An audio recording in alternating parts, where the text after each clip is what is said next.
Student, आज हम लोग अकाउंट्स पार्ट 2 का थर्ड चैप्टर देखेंगे, for feature and re issue of share. तो ये फॉर फीचर वर्ड का मीनिंग क्या है एंड री इशू। हमने अभी शेयर में देखा कि कंपनी अपने कैपिटल को, ऑथराइज कैपिटल को टुकड़ों में बाजार में पब्लिक के बीच में सेल आउट करती है और उसको खरीदने वालों को हम लोग शेयर होल्डर के नाम से जानते हैं। अब ये जो पैसा होता है, हमने ये भी देखा कि उसको टुकड़ों में मंगवाता है, application, allotment, first call and second call में। मगर कभी कभी ये होता है कि कोई शेयर होल्डर जब अपने ड्यूज अमाउंट को पे नहीं कर पाता है तो कंपनी क्या करती है, उन शेयर को जब्त कर लेती है। इसी प्रोसेस को हम लोग फॉरफीचर के नाम से जानते हैं। और कंपनी क्या करती है, इन्हीं शेयर्स को जो जब्त करती, जो फॉरफिटेड करती है, उनको बाजार में दोबारा सेल आउट कर देती है, जिसको हम लोग री इशू के नाम से जानते हैं। तो इसको देखने के लिए हम लोग क्वेश्चन नंबर 2 को देखेंगे। जैसे यहां पे दिया गया हुआ है,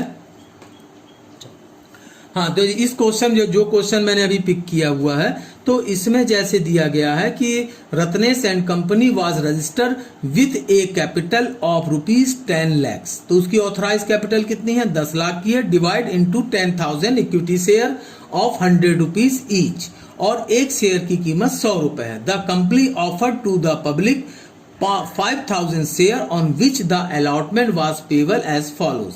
तो 10,000 इक्विटी शेयर में से 5,000 इक्विटी शेयर पब्लिक को ऑफर कर रहा है, और वो किस तरह से उस ₹100 को, एक शेयर की कीमत कितनी है, ₹100, उसको किस तरह से पार्ट में डिवाइड किया। एप्लीकेशन में ₹50, अलॉटमेंट में 20, फर्स्ट कॉल में 20 एंड फाइनल कॉल में ₹10। The company received application for 4,000 share which were allotted accordingly. All the money was duly received. अब पब्लिक से कितने एप्लीकेशन आए, 4,000। बेचना कितना था उसको, 5,000, बट 4,000 एप्लीकेशन आए, मतलब अंडर सब्सक्रिप्शन का कंडीशन हो गई, सारा पैसा मिल गया। बट इसमें दिया हुआ है expectation of first call and final call money of 100 share, मगर 100 शेयर के फर्स्ट कॉल और सेकेंड कॉल का पैसा नहीं आता है, और कंपनी के डायरेक्टर डिसाइड करते हैं कि इन शेयर को फॉरफिटेड कर लिया जाए। तो सबसे पहले जो जनरल एंट्री बनेगी मेरी, एज यूजुअल जैसा हम लोग की वहां बना रहे थे, तो bank account, debit to equity share, application account. कैसे निकालूंगा, 4,000 इंटू 50, तो कितना आ जाएगा मेरे पास, 2 लाख रुपए। ये तो मेरी क्या हो गई, एप्लीकेशन की पैसा रिसीव होने के लिए। अब इसी को हम लोग क्या करते हैं, शेयर कैपिटल में ट्रांसफर कर देते हैं। तो उसकी जनरल एंट्री क्या बनेगी, equity share application account debit to share capital account, 2 lakh रुपए। ये मेरी एप्लीकेशन की एंट्री कवर हो गई। अब बारी आती है अलॉटमेंट की। अलॉटमेंट में हमने अपने शेयर होल्डर को एस्टिमेट दिया, इंटीमेशन दिया, उनने पैसा भेजा, तो जनरल एंट्री क्या बनेगी, bank account debit to equity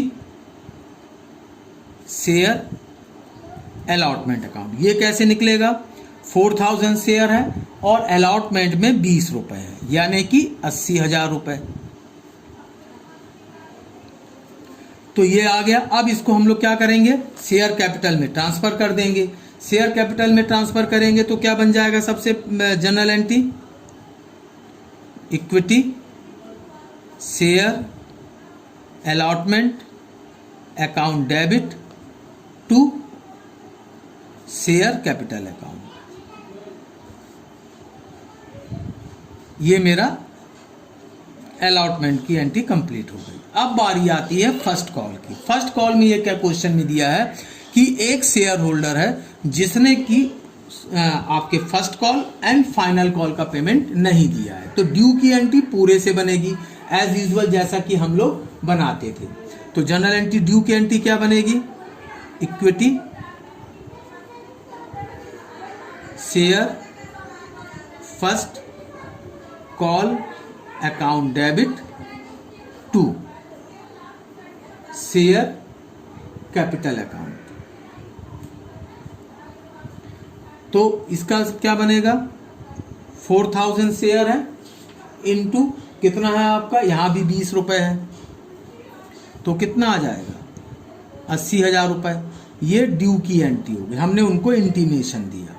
अब इसके बाद बारी आती है पैसे को मिलने की, तो क्या बनेगी, bank account debit to equity first call.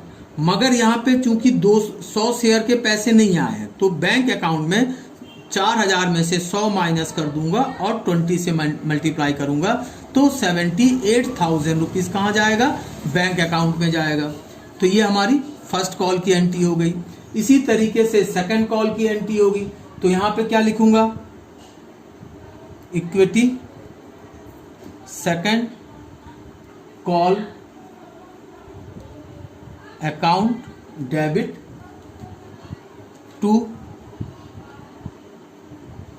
Equity share capital. यहां पे अगेन वही 4000 इंटू 20, यानी कि फाइनल कॉल में कितना है, 10 रुपए है, तो यानी कितना आ जाएगा 4000 रुपए। तो ड्यू की एंट्री में 40,000 रुपए, इसमें कोई फर्क नहीं पड़ेगा। अब बारी आती है पैसा मिलने की, तो पैसा यहां भी कम मिलेगा, तो जर्नल एंट्री क्या बनेगी,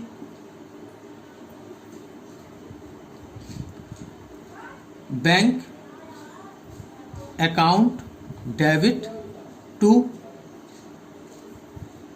इक्विटी सेकंड कॉल। अब ये कैलकुलेशन कैसे करेंगे, अगेन 3900 इंटू 100, यानी कि 39,000। तो ये तो हो गई किसकी, डिमांड की और पैसा मिलने की। अब जो फॉरफिटेड की जो एंट्री बनेगी, उसमें आप इस बात को ध्यान में रखेंगे कि हम फॉरफिटेड किसका करते हैं। फॉरफिटेड का मतलब होता है जब्ती करना। तो जब्ती हम किसका करेंगे, जितना पैसा की उसने हमें पे कर दिया। तो सबसे पहले equity share capital account debit.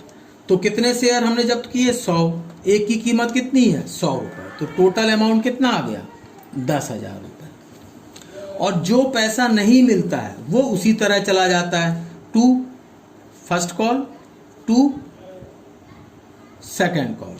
First call में कितना पैसा है हमारा, फर्स्ट कॉल के लिए 20 रुपए,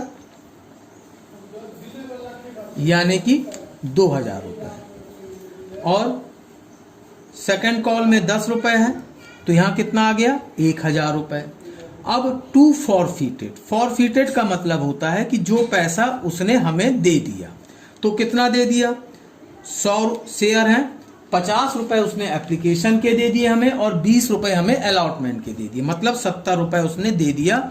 तो ये 7,000 रुपए, यानी 100 मल्टीप्लाई बाई 70, जो पैसा उसने दे दिया ये कहां चला जाएगा, आपका फॉरफिटेड में चला जाएगा। तो इस तरीके से फॉरफिटेड की जर्नल एंट्री आपकी बनती है। Thank you.